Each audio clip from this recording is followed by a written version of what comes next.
yo, yo, yo, yo, yo, yo, yo, yo, yo, yo, yo, yo, yo, yo, yo, yo. We are the ill-advised wise guys. It's your boy Jag. I'm my boy. QDZ for CZ. Repping JETSCZ. Yeah, man, I know that the Jets are not in any relevant football game in the next couple of weeks, but I had to put on for my team. Shout out the Jets.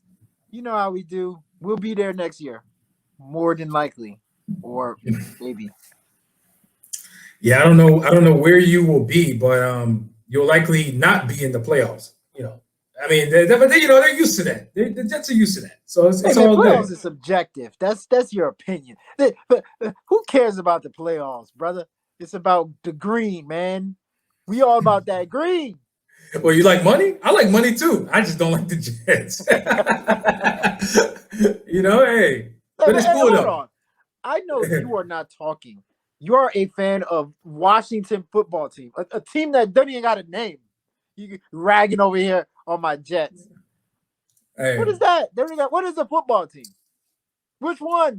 Somebody says football team about to play. Which one? The Washington one. Washington, which one? Washington, D.C. or Washington State? You don't even know which Washington they're talking about. No, that's an aha moment. That's a good point. That is a good point. I don't know, man. It's trash. Don't get me started on that team, all right? That's not where we're here. But what we are here for is to talk about music, not your poor and sucky ass Jets who will not make it to the playoffs at any moment in the near future. But neither here nor there. Hey, brother, neither here nor there. The hostility is unnecessary. They suck. The hostility. I don't even know how to spell hostility, but it's unnecessary. I'm speaking facts, okay? Anyhow, this is episode 92. 92. For those of you guys who appreciate the work that we do, we thank you guys so much. For the people that come back every episode, thank you guys. For the people that we pissed off, we thank you guys too. Y'all are all appreciated. Please make sure to subscribe though if you're listening to this or watching this on YouTube. Give us a subscribe on our YouTube channel, and Spotify, Apple Podcasts, Stitcher, yada yada yada, so on and so forth. You know how to get in contact with us. Just thank you guys. Thank you. I feel like I'm giving a speech. I feel like I just got inaugurated. Thank you, everybody. Thank you so much. You didn't even ask you didn't ask my opinion. Your opinion doesn't matter. It's like, nah. What do you feel, man? Let us know. JETS, Jets. Let's go. Sam Darnold. Let's go. You see, that's why I didn't ask your opinion. I knew where this was going. I knew it. And by the way, you ragging on my Jets hat. What the heck? You just like breeze by the feline? Forever. Forever. Remember, feline was a thing back then. I love feline back in the day. This was a gift from my father on Christmas. He was like, I got you a Christmas present. I was like, what? Word? It was a feline sweater. So I'm rocking the feline sweater today with the Jets hat. I'm doing well.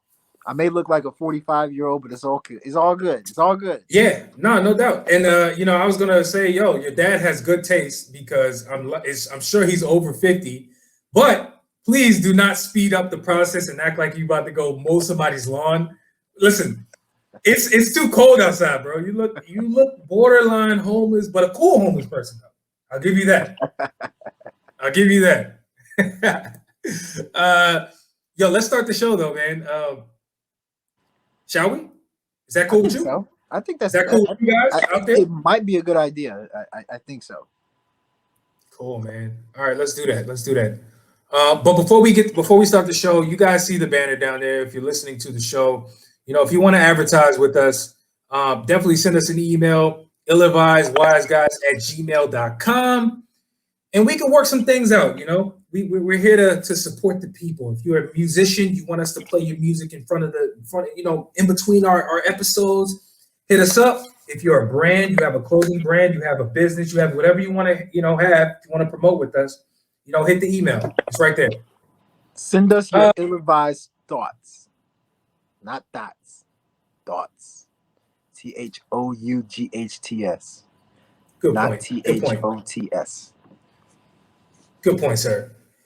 On that note, let's start the show. So, I think this is a cool opening topic to really talk about.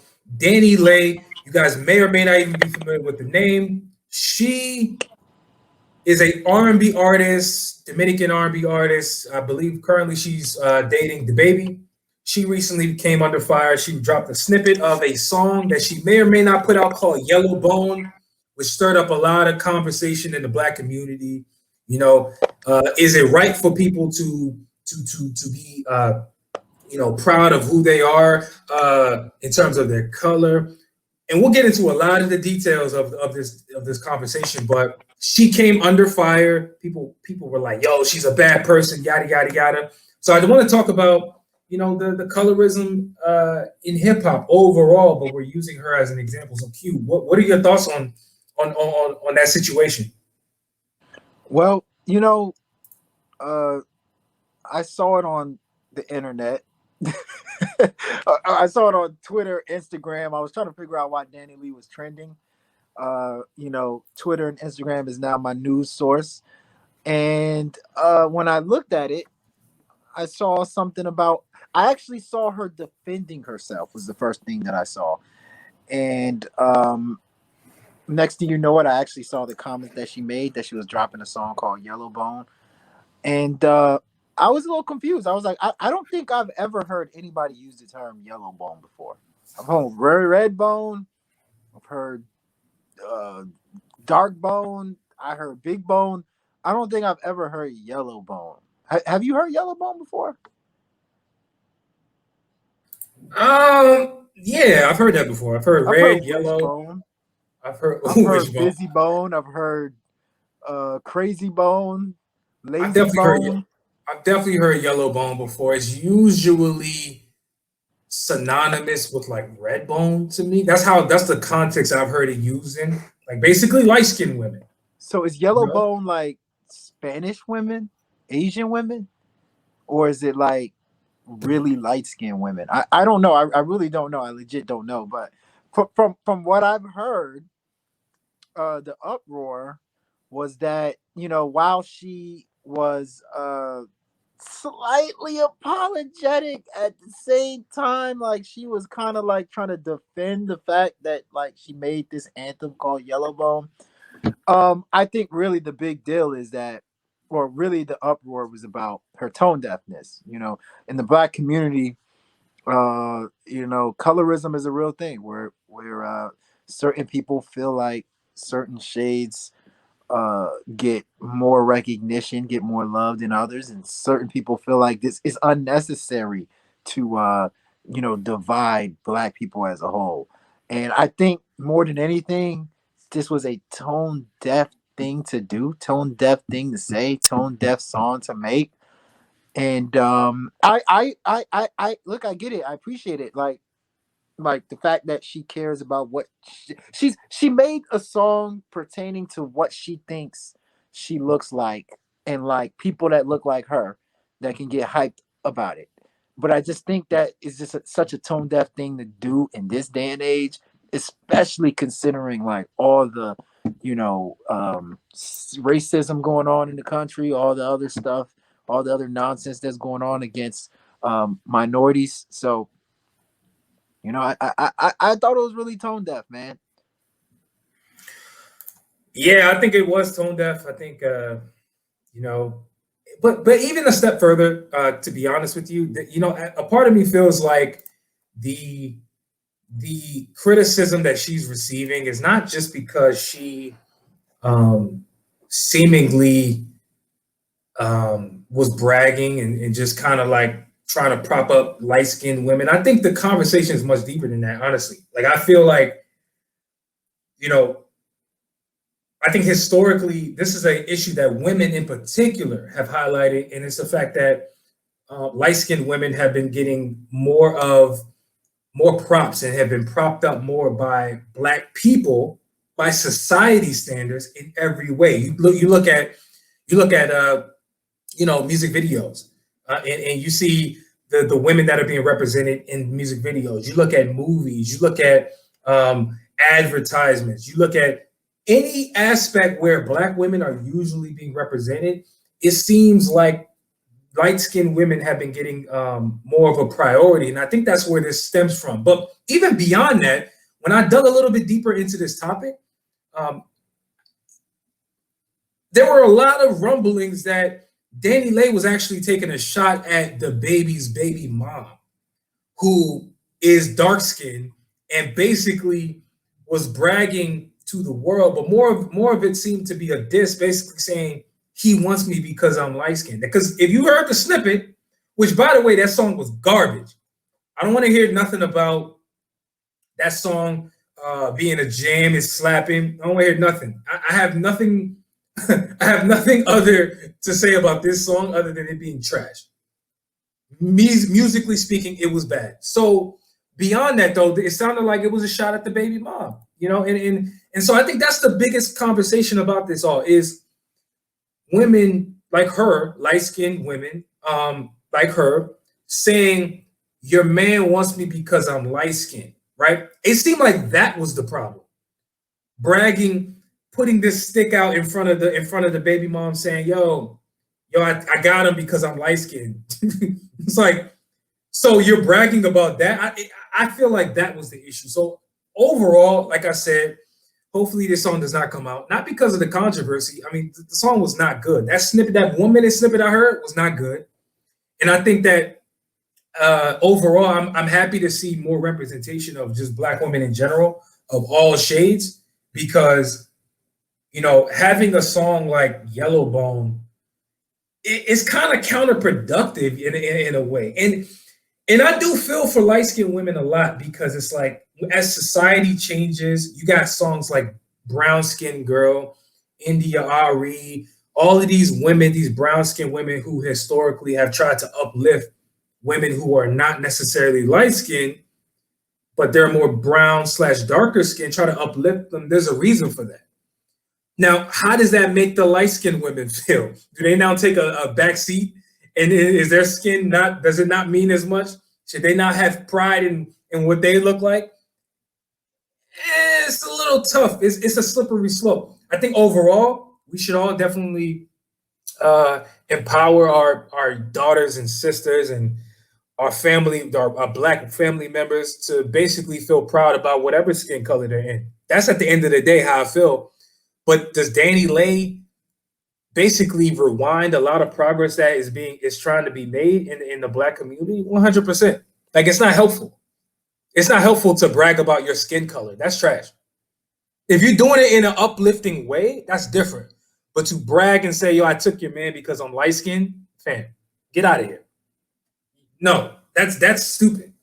That's stupid. I'm sorry. So that's kind of how I feel about it. You're on mute. I mean, I think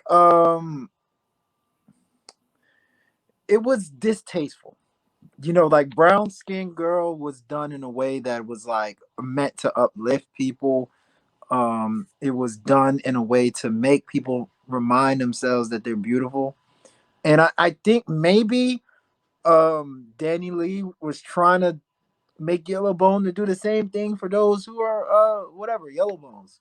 But the difference between Brown Skin Girl and Danileigh's Yellow Bone, Brown Skin Girl premiered on Lion King The Gifted album. Like, it was rolled out on something that was a very beautiful project. Danileigh rolled hers out on Instagram with a picture that was just random. Like you know what I'm saying? Like, it's really I believe it or not, like, I know I might clap some slack for this. I don't have a problem with people that feel happy about what they look like or who they are. I really don't have a problem with that.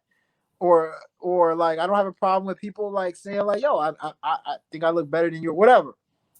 I just kind of have a problem when it's not done tastefully.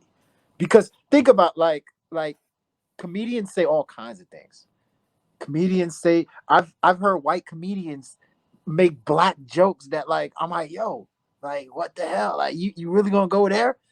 But then comedians a lot of times do it in a way that's tasteful, clever, unique, that makes it seem like, okay, you can understand the underlying meaning.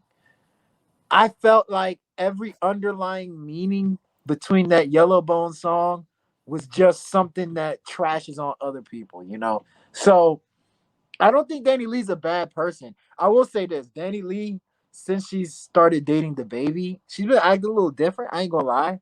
Like, I didn't know Danileigh was like this until I started noticing that she was dating the baby. Like, now she's a lot more out there. She's a lot more confident, which is beautiful. Black love make you more confident. But Danileigh, who I believe is Puerto Rican, you know, has to always remind herself, like, you know, you're in Black culture. You're making Black music. Like, I know a lot of people be like, what the hell is Black music? You making Black music. You kind of talk Black, you know, everything is Black. So, like, you know, you got to be cognizant of some of the things that, you know, us Black people are very, like, annoyed by, I guess. Colorism is a very annoying topic in our community. And so to kind of throw gas in a fire, especially at this time where, you know, there's so much racial tension going on, I just thought that was ill-timed, and it just tone deaf. Going back to what I started this off with. Yeah, 100%. Here's the last thing I'll say. I agree with everything you're saying, but first and foremost, she's Dominican. Oh, Dominican. Okay, my bad. And it doesn't change a whole lot, I guess, for the purposes of what you're saying. But I just want to be clear. She's Dominican. And then secondly, to me, it's about intention. You know, like, again, be proud of who you are, be proud of your skin color, be proud of all of that. Yes, that's all great. What is the purpose for why you're making this song? Are you making the song to uplift and empower other light-skinned women? Now, a lot of people are going to feel, I guess, how they feel about it, and that's fine. But to me, it's about intention. Like, you shouldn't feel, I think, wrong for you trying to empower people who look like you. I don't think there's anything wrong with that. But again, if she actually made the song to try to make it seem like light skinned women were better than dark skinned women, and that's why your man wants me, because that's how the hook goes. The hook was he wants me because I'm yellow bone. What you want? Like, I'm just reading the lyric. He want me because I'm yellow bone. To me, it sounds like she's bragging. So again, it's about intention for me. But what do you guys think about the situation? You know, we're just two dudes here giving our opinion, but we do want to hear from the women. If y'all have a deeper perspective or a different angle, we want to hear from y'all for real. Hey man, God bless you for actually listening to that song.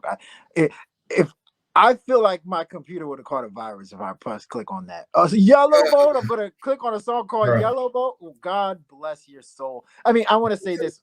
I know you just closed it, but let me just say this. Don't try to be too cool for school. I didn't freaking listen to that song with the intentions to jam. I heard the lyric when a song is on. I'm listening. What you want me to do? Man, God bless you. God bless you.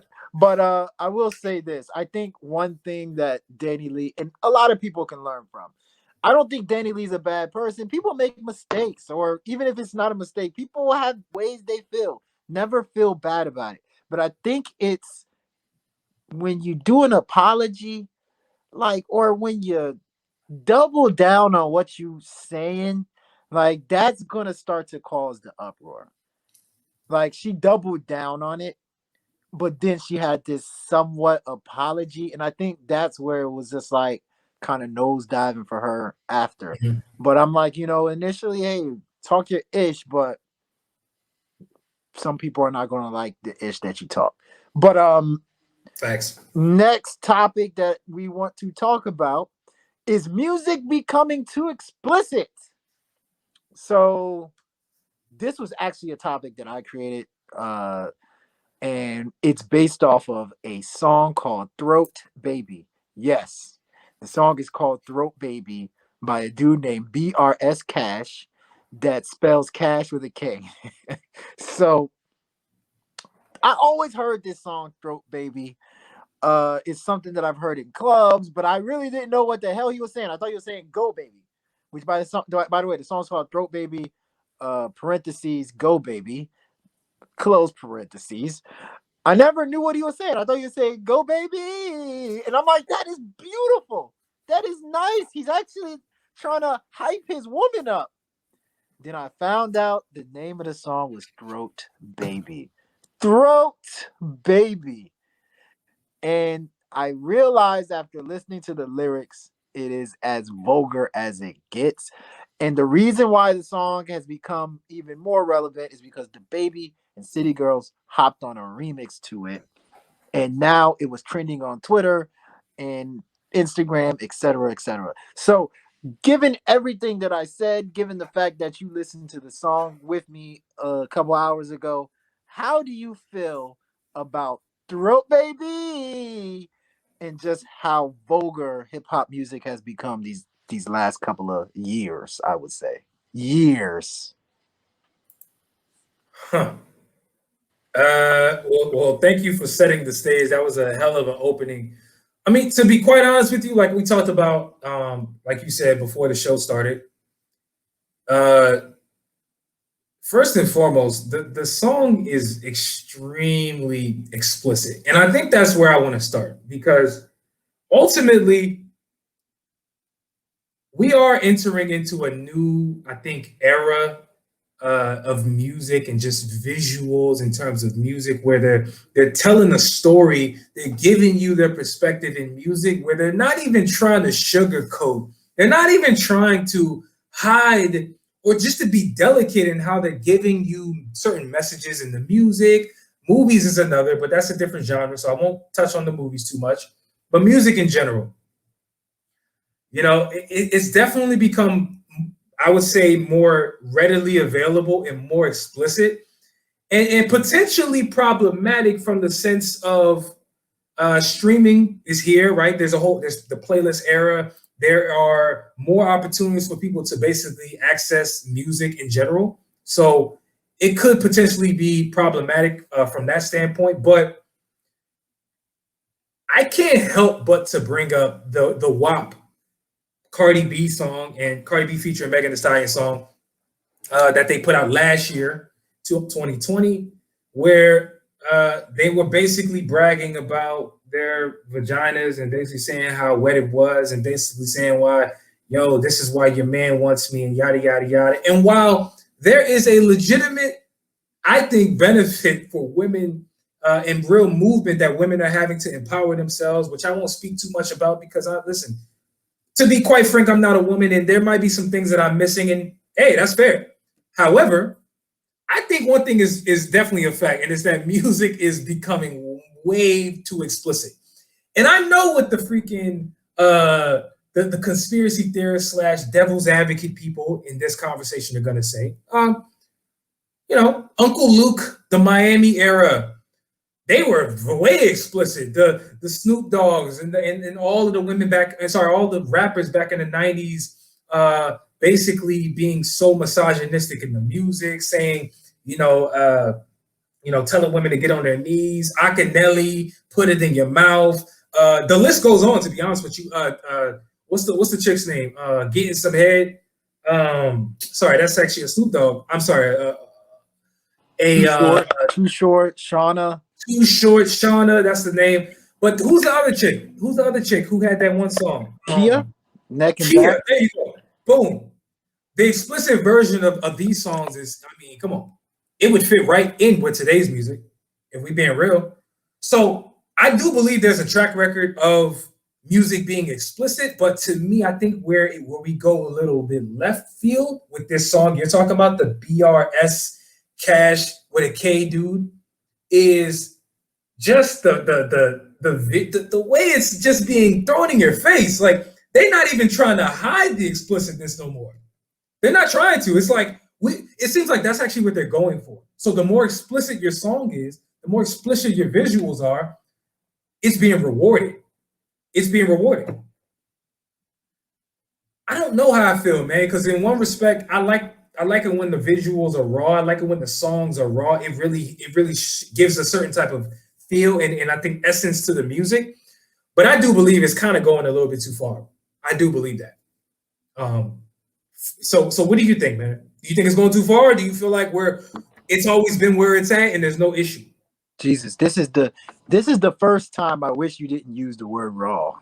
It gave me a damn visual. When you did throat baby. Look at like, what the. But I mean, listen. If we're being real, jeez. Raw is involved in that song. Throat Okay, Baby. come on, man. Okay, Can there be anything other listen, than rawness? I'm just saying. Listen, Okay? are you trying to play by play a porno right now? Like, come on, man. All right. Yo, hey, that would be a hilarious concept. A play-by-play porno. That's true. Why Yo, come up with that? You just came up with a great idea. That's a great idea. Play-by-play porno. Oh my God! Did you see the way he stroked to the right? Whoa! Look at the way she put her leg up. Oh my God, she's definitely a stallion. I mean, anyway, go ahead. I don't even know what you're talking about. Oh, yeah, throw baby. So, in one sense, you got to appreciate the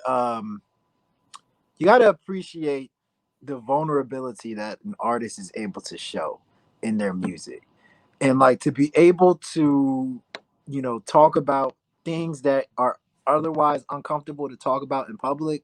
There's something that needs to be admired about that. But then at the same time, there's a level of, distastefulness. I'm going back to that word again. Disgusting a little bit. I'm not gonna lie. So what I'm gonna do, because you made all great valid points. What I'm gonna do is actually dive deeper in your comparison with WAP and Throw Baby.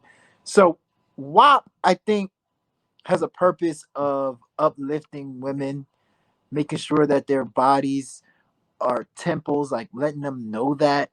And then just understanding like there's this level of power that women have in any situation, in any scenario, especially in the bedroom, that women should feel like queens, power. They're so used to being muzzled, and they're so used to being told like you can't be sexy while these other men are. So I see value in that. With Throat Baby, I don't know if I necessarily see value in hearing a guy describe what goes on in his bedroom with another chick, getting in serious detail. Like, that's to me as personal as it gets. Like, who does it benefit for you making Throat Baby? Who does it benefit? Does it benefit me? You? Yes, the song is tight, but you don't have to say Throat Baby. You can make any song that with the same melodies, the same beat, whatever. But like when you make a song called Throat Baby, like what do I benefit knowing what you do in your bedroom? Like, to me, it's meaningless a little bit, and it's a little too personal in my opinion. And then also, like, when you talk about Throat Baby, like it's really like talking about like the recipient of stuff. Like, you know what I'm saying? Like, and to me, like if I'm a so here's my issue. If I'm a woman, like, is that supposed to be an honorable title? Like, am I supposed to strive to be the greatest throat baby on the planet? Like, senior throat baby? Like, is that like something that, like, you see what I'm saying? Like, if a woman says this song is amazing and like I want to be his throat baby, like what? Yeah, look. Like, Here's the that's bottom. like Here's the a bottom dude, line. right? What's the Yeah, go comparable ahead. to a dude? Sorry, my bad. What's comparable to a dude? Like if a woman said, like, you're gonna be my face sitter. What was always called face sitter? Hey, I'm gonna use you as a face, or I'm gonna sit on your face and you're on that chair. Like, you're a chair. You think that I'm gonna? Oh hell yeah, I'm a chair. Yeah. Like, come on, man. Like, to me, Yeah, what's the equivalent? What's the equivalent of a dude? Would it be to like me, if this was a woman, if this was a woman making a song about a guy, right? mhm. Would it be the equivalent of saying you're her tongue baby? Like what? what's the equivalent? Like, how do you get what I'm saying? Like, exactly. But you know what? But you know, as you were talking, you know what this reminded me of, and why I feel like music is number one powerful, and secondly, sometimes it's just kind of stupid. Like, Yeah. you know, like we don't need this. Yeah. Why do we need this? Like, if we were doing a segment of music where we would say, "Yo, do we need this, or should we get rid of this?"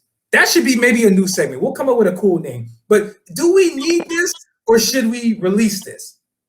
What, like, this is not beneficial to me. Like, I just don't see the purpose. So unless this is a soundtrack, unless this is a soundtrack for the newest porn series coming out, like I just don't see where this is useful. So do you think we need WAP? I mean, look, I was on record. I was on record back then when the song came out. I was just like, I mean, listen, I'm not trying to get in the way of women's empowerment or whatever, you know, women feel like that song is about. But no, I just feel like that's also a song that's unproductive. It's just not, there's no value to it. And then this is the point I kept trying to make at the time, which is the song is it's no different than how we said what we said about the Danileigh song. This snippet was I bet you if that song was fire, we may actually appreciate maybe where she was going a little bit more. I don't know. But I do believe the quality and the message behind music changes the perspective. It changes how you receive whatever message they try to put out in the music. So I don't want this to be a deep dive on WAP, but no, I don't feel like WAP was very productive either. I just felt like we didn't need that either. We didn't need it. Okay. Hey, hotties, take it easy on him. He's blind.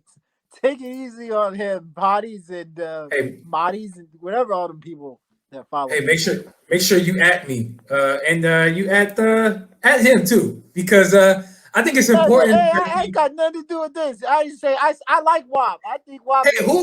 What are the museum, the greatest museums? We should put WAP in the greatest museums of America. Like that. Yo, get me out of this. Can you stop doing the gestures of Donald Trump? He's no longer a president. We don't need that anymore.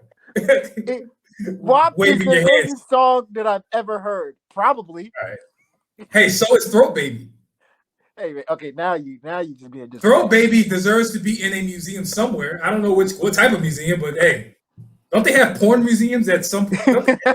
They might have a porn museum. It might be in Las Vegas. I feel like that would be the city it would be in if it was in America. Somebody with a spelling error in his name does not belong in any museum in my book. A spelling error. He definitely did that on purpose. You talking about the Cash? So you knocking Cash Doll too? Cash Doll got a K too. Hey. Does she have a spelling impediment as well? I did not apply for her to get on any museum either. Yo, let's move on though, man. Let's move on. Next topic. Next topic we have to talk about is, whoa, this one is serious because, the rap lyrics, and whether you guys are aware of this or not, rap lyrics are now becoming admissible in court. So recently, a Maryland state basically judge decided that rap lyrics are going to start being admissible in court, and they basically referenced an artist who essentially committed a crime, recorded a verse to a song over a jail phone, which the song ended up on Instagram. And so, long story short, or long story less long, the court actually took that verse that the artist put out on Instagram and used it against him in court and convicted him. So because of that situation, the state of Maryland. So if you guys are in the state of Maryland, if you're a rapper and you live in the state of Maryland, watch the lyrics you are putting out, because you could end up in jail.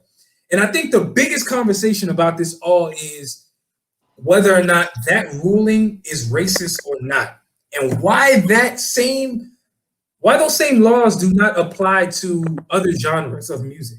Like, why are they singling out rap? Why can't it be all music? Why is it just rap? And I think that's the biggest thing. So I want to get your thoughts on this, Q, because I feel like we're heading down a very interesting rabbit hole in the near future if this is not reversed, or if rappers in general don't quite understand the laws that they are now being held against. What are your thoughts on that, man?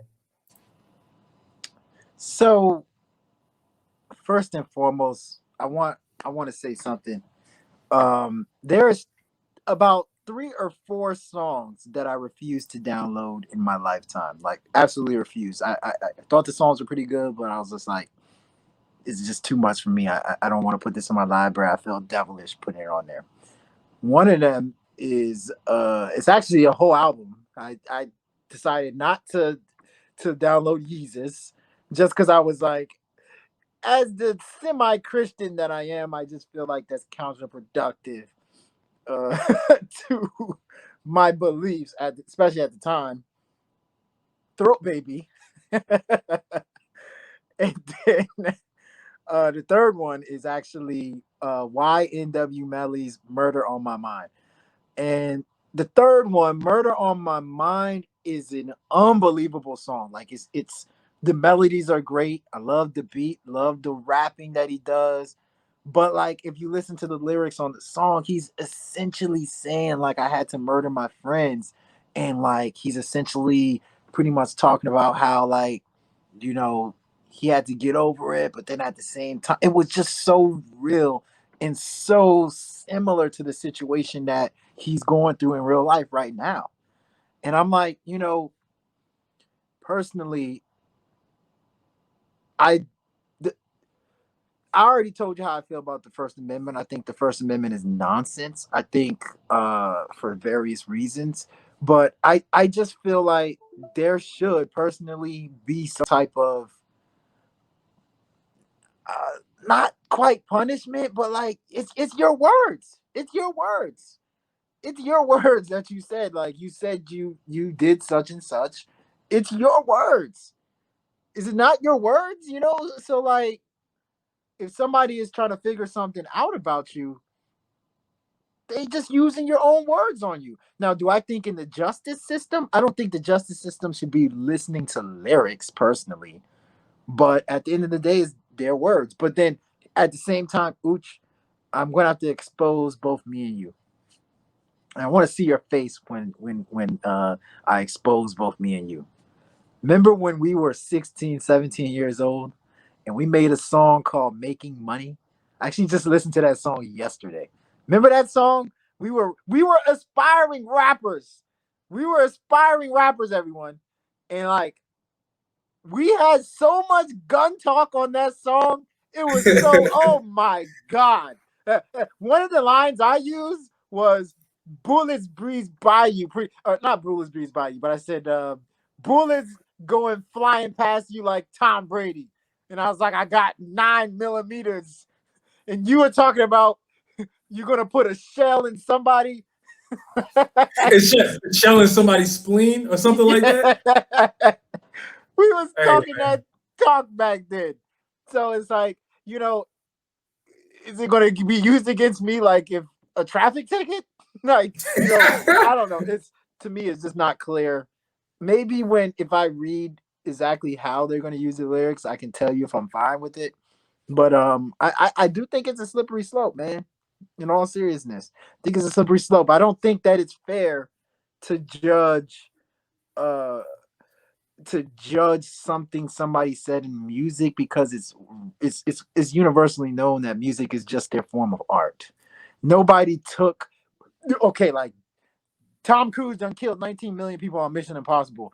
Are we taking his movies, what he did in his movies, as like something that he would do in real life? Are we going to look back at Tom Cruise's movies and say, you done killed this person on there, you're capable of killing people? Like, you know, in the end of the day, when you talk about art, I don't think that art should ever be used as evidence for anything.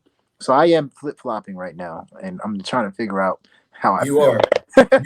You are flip-flopping, but you are flip-flopping, but let me try to help you out from this standpoint, because I do believe it's dangerous. I do believe what is happening is very potentially problematic. And it's not just about the fact that they are now using rap lyrics in court legally. They're using rap lyrics in court. It's not just about that. It's about the fact that they have singled out rap music in particular. And again, this is how I opened up. I said, if you're gonna open up the rabbit hole and say rap, why don't you just say all music? Why? What about the country people? They not speaking about real life. What about the R&B people? They not speaking about. So if I sing, if I croon that I killed somebody and it's not rap, does that now excoriate? I'm sorry. Does that now excuse me from that? Like, that's where it becomes, I think, problematic and actually racist in that regard. But as you were talking, I wrote down a couple songs from a couple different artists that happened or that put out music over the last couple years that ended up getting in trouble for the music. Or if it wasn't the song that got them in trouble, the songs added fuel to the fire. One is TK. TK, you guys may or may not even know who that is. He's this dude, this young rapper who was from Texas. He was involved in a real life murder. He made a song about it called The Race, about how he had just committed murders and he's on the run. And come to find out, that's actually what the fuck happened. Like, the man was on the run and he said, yo, I just killed somebody in the song. Like, all of that was detailed in the music. Another example, Bobby Shmurda, hot nigga. We all remember how big Bobby Shmurda and Roddy Rebel's wave was back in, what was it, 2014? 2013, 2014. And by the way, Roddy Rebel is out of jail now. And supposedly Bobby Shmurda is on his way out of jail. So shout out to them. I actually believe they're gonna like take over, because whatever energy that they captured in that moment back then 7 years ago, I think people have been kind of waiting, and it's cool to see the Pop Smoke wave of the Brooklyn drill wave come out, and it just feels like that momentum is going to carry over to them. But neither here nor there. Bobby Shmurda is another guy talking about real life situations in his music, ended up being used against them in court. You brought up another one, YNW Melly. You know, it sucks that rap is being targeted like this, but I truly believe it is a product of, I think, what rappers are doing to the rap community. We talked about this a little bit on the last episode, and it's the fact that rappers are holding other rappers accountable for being real. You got to be a real one. You got to be this person that commits real, or just not even commits crimes, but like somebody who is about that life that you're talking about. And if you're not, you're fake. So when you give that Tom Cruise example and you say, well, what about the fact that he was killing all these people in these movies? Well, that's what the freak I've been advocating for in rap. Like, why isn't rap considered performative? Why isn't it, if I talk about guns and I talk about killing, why can't it just be, I'm talking about a concept? I'm talking about a fake scenario. Yeah, I may be a part of that community, but it doesn't mean it had to be me. You get what I'm trying to say? Like, I think it's a product of, I firmly believe that situation of how rap is now being admissible in court is a product of rappers only calling for other rappers to be real. And that includes crimes being committed, unfortunately. So until that gets fixed, until rappers are now not holding other rappers accountable for not being real and basically not living a life that they maybe haven't lived, I don't think I only see bad things happening as a result of this law that was basically passed in Maryland. Like, I really feel like it's going to be a domino effect in a lot of states. I mean, I think like kind of what I was saying, art should never be regulated. I mean, I'm somebody that I took an art history class, believe it or not. Art history. I actually took two. I took Art History 101 and I took Art History 102. One of my favorite classes. I loved it. That's probably my favorite class in college. And what they did was they went through different eras of art, dating back all the way to like the 1600s, like dating back to Stonehenges and things of that nature. And there were certain eras where pictures were being painted of like massacres, and pictures were being painted of like things that may or may not have happened. The devil versus God, like, certain things that certain people would be like, whoa, like, why are you painting this? You know, like, may even be offended by. And I think at the same time, it's like that's the beauty of art, is that people can kind of interpret how they see something, interpret in this fictional world that they get to live in, how things are put together. And so if you start talking about regulating rap music, which is essentially art, people forget that that's art. You're opening up a can of worms that I don't think you want to, because art is something you never want to regulate, point blank, period. And that is the problem. That is the problem. The law now does not consider rap music art. They consider it real life. Exactly. But but what I'm saying is that is the picture that rappers have been trying to paint. Exactly. They've been telling you it's real life. They've been telling us, yo, you better be real. Everything you talk about better be real life. But the moment y'all start talking that real life shit, and the law basically comes out and says, oh, y'all are really just telling us y'all business? Oh, well, we're going to start prosecuting you. I feel like it's a product of the community, the culture, the gang culture, the violent culture that has infiltrated rap music over the years. It's a product of it, and yes, it's fucked up that the law is doing that. But I do feel like they're getting this ammunition from somewhere, and it ain't out the blue. Better believe niggas is telling their real life business on these tracks and thinking they can get away with it. Of course.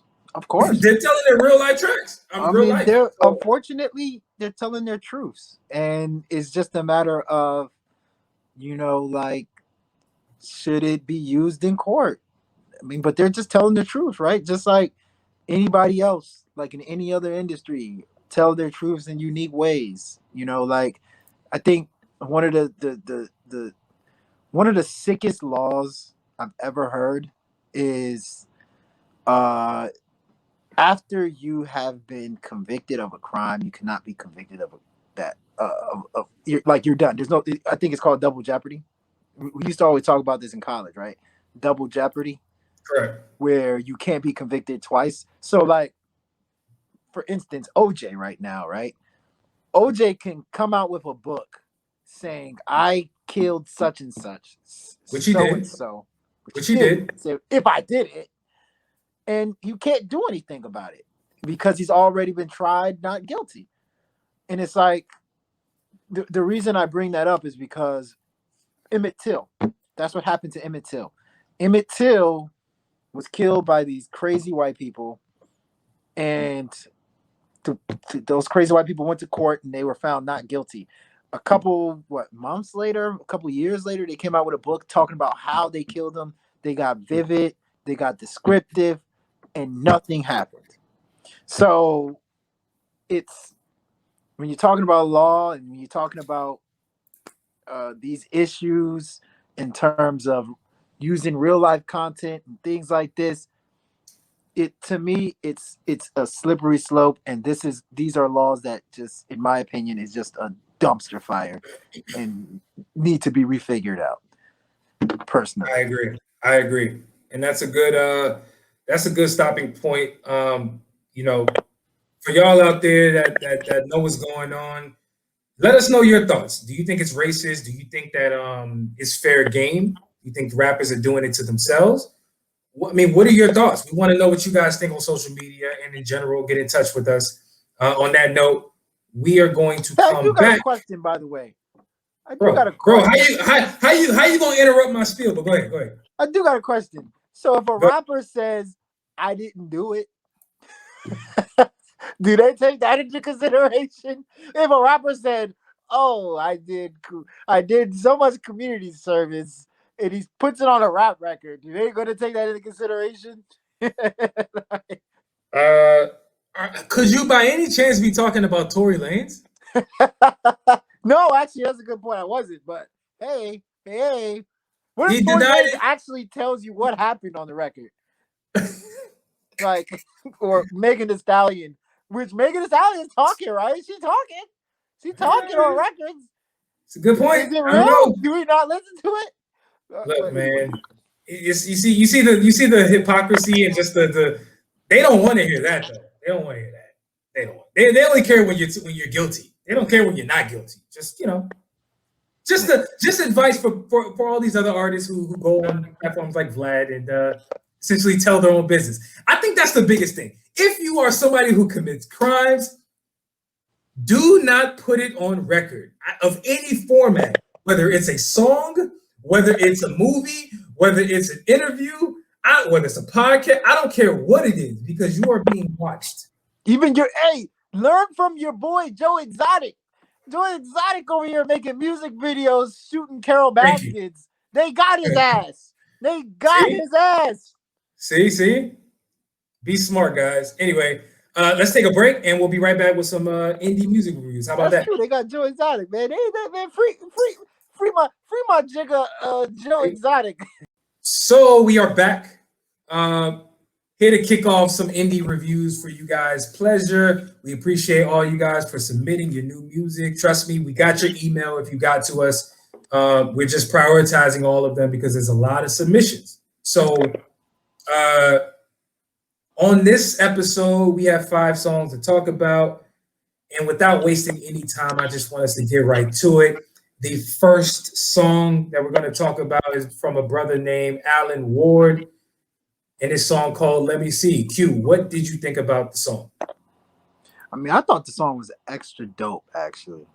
It gave me TDE vibes. Not necessarily Kendrick, but more so like the reasons of the world, the schoolboy cues of the world. And, to me, what's interesting is there's this new wave of music where it hypnotizes you and almost puts you in this like lethargic mood, but then at the same time it's filled with wisdom. That's kind of the music that Let Me See reminds me of. I think it's extra dope. And then don't sleep on Alan Ward's ability to hit us with clever lyrics, interesting flows, precise wordplay. Like it's a fantastic song. I actually give it 5 stars. 4.5. Let's say 4.5 out of 5. 5 stars? It will sound really dope in an album. Like if like you heard like 2-3 straight fire songs on the album and then that one came in as like kind of like an intermission, kind of like as a slow things up type of track, I think that joint would sound even better. But from what I heard, man, it's extra dope. 4.5 to 5 stars for me. No, that's a strong grade, to be honest with you, because when I heard the song for the first time, a couple things came to mind. You already spoke about one of them. Definitely gave me TDE vibes. It's definitely something I wrote down. But in particular, when it comes to TDE, I'm talking about J-Rock. Kind of like where J-Rock raps or style of rap meets Isaiah Rashad production, like the stuff that he does musically. Definitely seems like an album cut, but one of those album cuts that is damn near capable of becoming a single based on its like catchiness. The Let Me See part, obviously, come on, it's catchy. If you guys hear the song, you'll know exactly what I'm talking about. I just thought overall the song was incredibly produced, well produced. I think it's one thing for us to appreciate the raps, which I think Alan Ward does an incredible job at just being agile, bouncing left and right vocally, bouncing left and right lyrically, giving us wordplay. And his delivery was definitely something to be noted. I really like this song, man. Like it's one of them joints that, like you said, it goes. It gives me the vibes of somebody who takes his craft extremely seriously. So we're going to be extremely serious with this critique and tell you, bro, your music is fire. I'm interested to hear more from you. And I did notice that this song was a part of an album. So yeah, AQ, that might be something that we'll have to recommend and maybe check out at some point. But shout out to you. I'm gonna give this song 4 out of 5 rather. I appreciated also the outro of this song, in particular because, again, when I talk about the way the song was orchestrated and just put together, the outro of the song really brought it home. And so, yeah, man, what you want me to say, man? When you hear fire is fire. It's very hard to deny it when you hear it. So shout out to you, bro, for submitting your song, and hopefully we gave you some insight on what kind of music Let Me See and what kind of song Let Me See is. So yeah, dope record.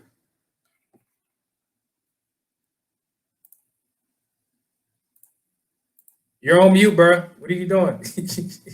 Next song on our list is We in This Jag. I'm assuming it's we. Why? I'm not too sure. I need clarification on that. But what you think about that song?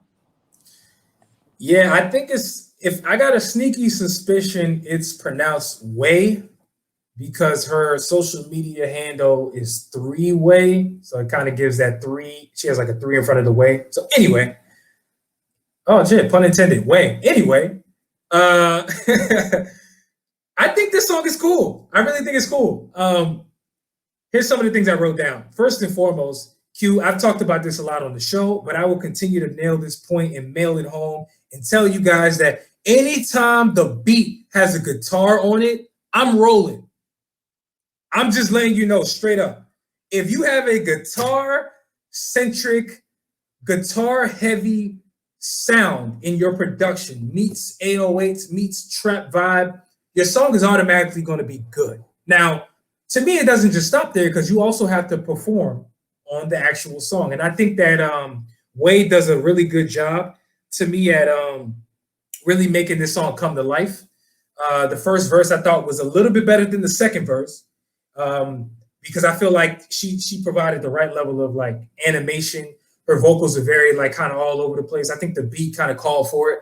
Overall, like I said, I really enjoyed this song. And shout out to you for trying to like, keep the Jaguar brand alive. I don't hear anybody ever talking about my Jaguar is clean. Yo, get in this Jaguar. I ain't got time for no broken heart, so get out of my car. Shout out to you for appreciating Jaguars. I think you might be the only one. You should go for a sponsorship deal with them. Now, if I have any criticisms on this song, it would be the vocals. It would be the quality of the song. I feel like we made this point last episode, but there's a certain level of, I think, quality, that quality standards that I think you and also any artist should really try to improve upon. And while the song is solid, I think the hook is solid. I think the verses are solid. I do feel like the vocals were a bit under the production. So if there's any knock, it would be that, but it's not that bad. So overall, I'm going to give this song about a 3 out of 5 stars. So Q, what did you think about this song?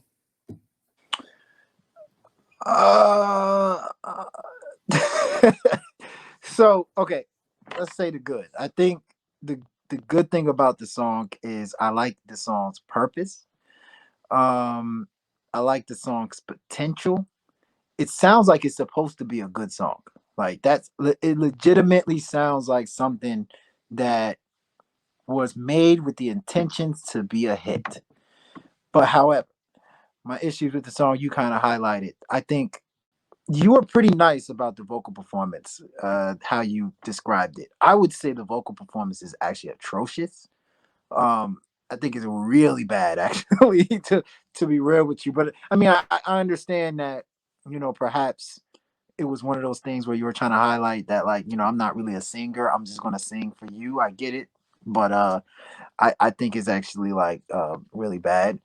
And the quality of the song, like you mentioned, Uch, I think it's you can kind of hear the like that it's not mastered necessarily. You can kind of hear the like ins and outs of like the audio, and I had an issue with that. And to be honest with you, like when I first hear stuff like that, especially because the song starts off with the vocal performance and the chorus, I actually don't continue listening.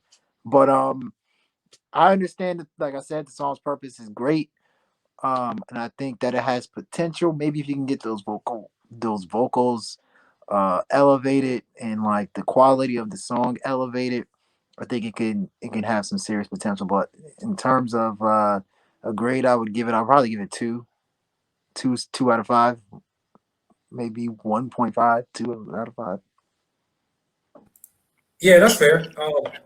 Yeah, I don't think you're not wrong in anything you said, in my opinion. And I just maybe I wouldn't go as far as you saying to say the vocal was atrocious because, bro, I've heard worse, and I've heard it to the point where like it's not even audible. To me, the song is audible. It's just, bro, like the mixing needs to improve, and I do feel like, to your point, a lot of times people don't have the patience, to even stick it out through this type of quality of a song. So, but put the catchiness aside, put the swag rap aside, put the production aside, because there is potential there. You definitely need a better mixer for sure. So invest. Like we tell everybody, invest. And maybe you're on your way to doing that, but shout out to you for submitting as well. Thank you. Thank you. Let's keep it rolling. The next song / artist that we have to actually talk about is a band. I'm assuming this is a band. Don't know how many people are in the band, but the name is Bards of Antiquity. Antiquity. I don't know how to pronounce his name. I promise you. I think I need a translator right now. Antiquity. Is that how you pronounce it, Q? Are we on the right track? Antiquity. I think I would say Antiquity. Antiquity. Let's go with Antiquity. They dropped this song and they wanted us to review a song called Dream Traveler, which, Q, I want to hear your thoughts on this, man. What were your thoughts? Is it good or not? First and foremost, I mean, that's an interesting name, Bards of Antiquity. And then that is a very interesting title, Dream Traveler. I think if Back to the Future had a part 4 and they named it Dream Traveler, Back to the Future 4, The Dream Traveler, I would be on board to watch it. And then also, I don't know if you can see the cover art for the song. I think the cover art is pretty interesting. I think that's Homer, the great Homer. But anyway, the song is interesting. Not to be confused with Homer Simpson, but go ahead. The original Homer. Let's be very clear. The original Homer. Somebody. Yeah. Times that were 300, 400 years before us. But anyway, the song is very interesting. I think these are one of those songs that are so artistic, that are so unique, so different from what you're used to hearing on the radio, that you can't help but appreciate it. I mean, I think it's high level artistry that I personally don't think you can say is bad. I mean, it may not be my cup of tea. I'm not gonna lie. It may not be my cup of tea. I think it's a little slow moving. It's a little, a little different. Like, you wouldn't play this to at a damn pregame. Like, you would play this to soothe your mind, relax your mind, to just kind of hear in the background. And so it's interesting vibes, it's an interesting sound, and keep being unique, keep being creative. Bards of Antiquity. Personally, I give it about a 3 out of 5, but after a couple more listens, I can see it being 4 out of 5. Great, fair grade. I echo a lot of that stuff. However, I'm gonna go a little bit different route here because I do love the instrumentation in this song. I think the bass line, the mellow vibes that the bass line gives off. You can really hear the drums, you can hear the percussion, you can hear really all the instrumentation in it. And so I do appreciate that bass line. It's a fire bass line. Overall, though, the song is extremely somber. It reminds me of a song that is played in the scene of a movie where someone just died or something, and like the family members are recovering and they're trying to mourn the death of somebody. That's like the vibe it gave me. I know the song is called Dream Traveler, but it was just extremely somber. And this is the type, and to be honest with you though, I would say this is the type of rock music that I kind of like. With all that being said, I like my rock music to be on the somber end, on the end that really is, dare I say, depressing. And it gives me that vibe. So with that in mind, I actually really enjoy the song. Probably is not a song that I would listen to very often, just as in terms of preference. I'm not sure if I will revisit it to the point where I'm really gonna go back and be like, oh my God, let me play this in the car. Let me play this in the while I'm in the shower. No. But for what I heard, for the type of music it is, I do believe it is quality. And so yeah, that's kind of where I'm gonna end with that. Definitely a 3 out of 5 song with the potential to grow given maybe more time to digest it. That's always possible. Because the thing is, songs can either get better or they can get worse over time. And it's up to us, the listener, to really make that judgment the first couple times you listen to it. But after hearing this song a few times, I feel like it does have potential to maybe get a little bit better in my ears. But yeah, definitely 3 out of 5. Shout out to you for submitting your song. So yeah. All right. Next song, the Psychedelic Squirrel. Fill My Heart. What an interesting name that is, the Psychedelic Squirrel. What do you think of Fill My Heart, brother?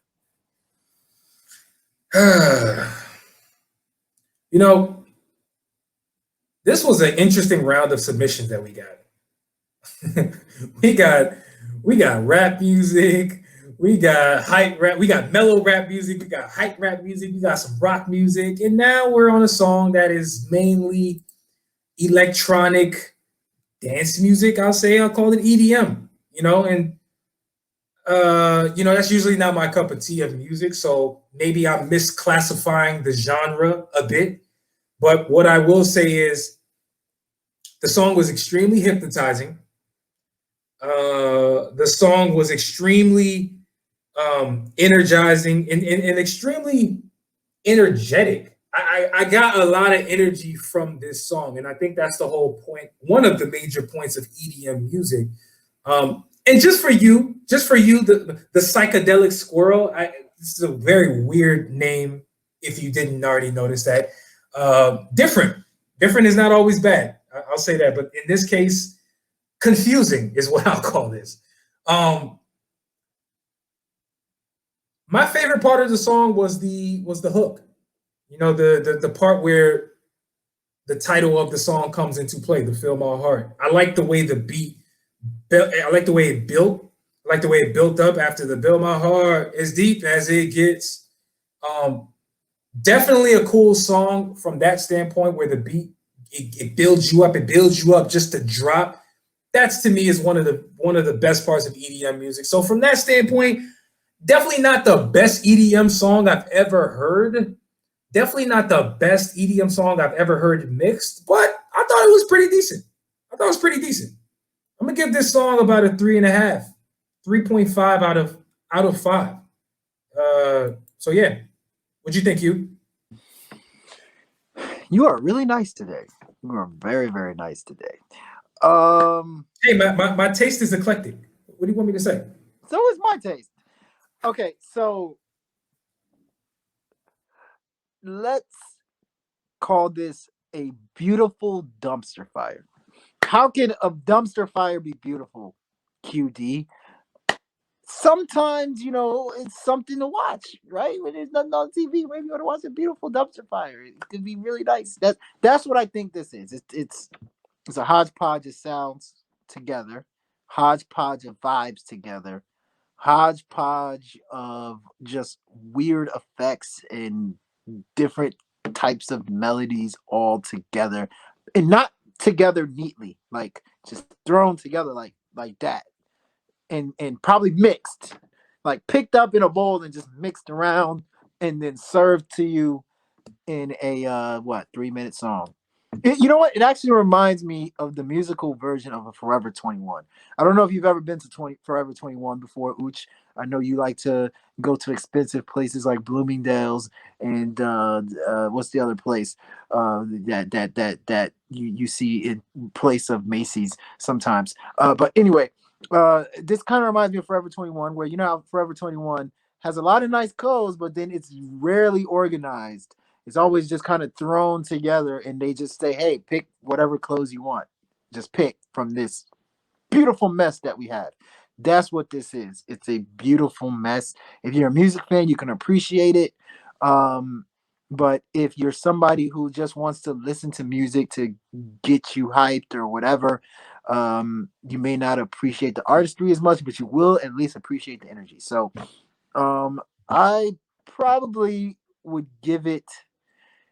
Uh, Depending on the mood I am in, depending on the day, I can see this getting a 2 out of 5 for me. I can see it getting a 3 out of 5 from me. Probably that's it. Either 2 out of 5 or a 3 out of 5, depending on the mood of the day. But I am impressed with the psychedelic squirrel's ability to mix sounds together pretty randomly, recklessly, and fearlessly. Fair. I don't know, man. I could be tripping, man. I could be tripping about the ear that I had while I was listening to this song. It was definitely all over the place. I'll give him that. And but to me, it sounded like that was the purpose of the song. Like it sounded like it was supposed to be all over the place. It's a beautiful mess. Like Yeah, you know, sometimes piles of mess can be, you can put a bow on top, and it can be yeah. the most beautiful pile of mess you've ever seen or heard in your life. Those things are possible. Have you But ever eaten a I Chipotle? enjoyed it. I enjoyed You it. eat at Chipotle, they just throw all kinds of stuff into a bowl. And then sometimes I like to shake the bowl. And then you just see a whole bunch of Mm. hodgepodge of just stuff. Yo, can you You know? imagine? Can you imagine if when you went to Chipotle, they gave you the bowl with the lettuce, not the lettuce first, but like the cheese first, or like the rice last? Wouldn't that switch up the way you viewed the bowl? What would it? I kind of feel like it would. You know, I don't and I know. feel like think about the line when you go to Chipotle. You start with the rice, then you start with the bean, then you go beans, then you go protein, then you go da da da da da. There's an order to the way the bowl is constructed, is what I'm talking about. Imagine them constructing the bowl in a different way. That's kind of how I feel about this song. Like the song was constructed almost backwards. So maybe you don't appreciate the song in the way maybe you would if it wasn't. So anyway, Do probably you bad want your example. I would burrito give bowl made like that?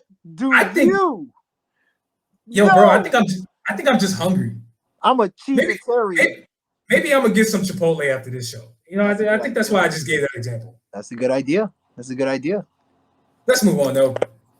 Next song and last song for this episode is a gentleman by the name of Rich Latta. He dropped a song called Imagine. He also had a YouTube. He also had a video on YouTube. Q. I know you heard the song. I know you maybe saw the visuals. Give me your thoughts on the song overall. Good? Does it need work? What are your thoughts, sir? I didn't love the video to it, but okay, here's the thing. I loved who he is, who he kind of represents in the video. Like he almost comes across like Kyle to me. You know, Kyle's the guy that made what was that song Kyle made? The one with Lil Yachty. The one with Lil Yeah, Yachty. Lil Yachty. Yeah. You know how Kyle gives off I don't remember the names of his songs, but yes, we all know what you're talking about. Kyle gives off this, this ordinary guy type feel, like not flashy, not over here rocking, Christian Dior and like driving in Bentleys and stuff. It's just a regular dude that likes rapping. That's kind of what the video gave off. I think where I said I didn't quite like the video is just because the quality of the video wasn't the greatest, but I like the purpose of it. Now, in terms of the song, he's a rapper, man. Like Rich Latta got bars. I like his confidence. I like his ability to ride the beat that powers Imagine, and I like his lyrical content on there. You know, do I think that it could have had a little more umph to it, like a little more boom to it? Yeah, but at the same time, I think my takeaway from it is that, you know, this dude is somebody that will continuously get better, and this dude is somebody that just really likes rapping, man. That's kind of my takeaway from it. So I appreciate that as a hip hop fan. I give the song a 3.5 out of 5. 3.5 out of 5. I think that's a fair grade. And I'll kind of pick up from there because on this song, Imagine, you know, especially seeing the video, because I think it's very important when artists drop off visuals for their songs, you know, because it gives you a different way of looking at maybe how you would have received the song if there was not a video. Sometimes it can enhance the vision. And while I'm saying all of that to say, the video was not the greatest. The video was extremely humble, non-flashy, uh, you know, not very flary, not very daring. Like you said, he just seemed like this regular dude who just kind of loves the craft of rapping, and it kind of comes through in the music. So from that standpoint, I appreciated it. And I think the biggest takeaway from this song was the the integrity that it seems like he has in in his rapping craft and ability. And now, while I haven't heard any other songs from you, bruh, for real, this is the only one. I get the sense that you, number one, you're a rapidy rapper. You're a dude who's not very flashy. You're a dude who only cares about the music. And while that may be what you want to do in the short term, I would actually empower you or implore you to kind of like take the next step as far as maybe having more flair in your video, maybe getting a feature of somebody who's a little bit more animated. Because to me, the tone of the song was very like monotone.